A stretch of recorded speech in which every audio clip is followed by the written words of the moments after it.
এ comment করছে। আসলে সে যে একজন টুকাই, সে যে একজন বস্তির মানুষ, সে যে বস্তি থেকে উঠে আসছে সেটার প্রমাণ দিছে। মানুষে একটা কথাই বলে, আমাদের গ্রামের ভাষায় একটা কথা বলে, অল্প শিক্ষায় ভয়ঙ্কর। তার শিক্ষা হয়তো অনেক কম, তাই সেরকম একটা কমেন্ট করছে।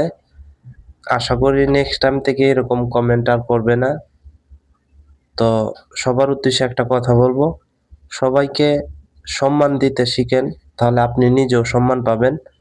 তো এরকম কমেন্ট কাউকেই করবেন না, যেই হোক না কেন, কাউকেই করবেন না। এরকম কমেন্ট করা ঠিক না।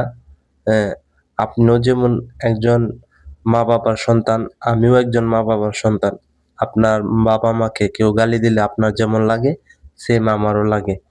তো তোমাকে একটা কথা বলবো ভাইয়া, তো এরকম কমেন্ট কখনোই করবে না যে একজনের মনের ভিতরে আঘাত লাগে, কাউকে কষ্ট দেয়, এরকম কমেন্ট কখনোই করবে না কাউকে।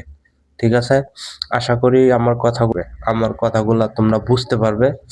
আশা করি নেক্সট টাইম থেকে কাউকেই এভাবে কমেন্ট করবে না। ঠিক আছে? তো ভালো থাকো ভাইয়া, সুস্থ থাকো। আর তোমার আব্বা আম্মার প্রতি আমার সালাম রইলো। তোমার প্রতিও আমার সালাম রইলো। আসসালামু আলাইকুম। ভালো থাকবে, সুস্থ থাকবে।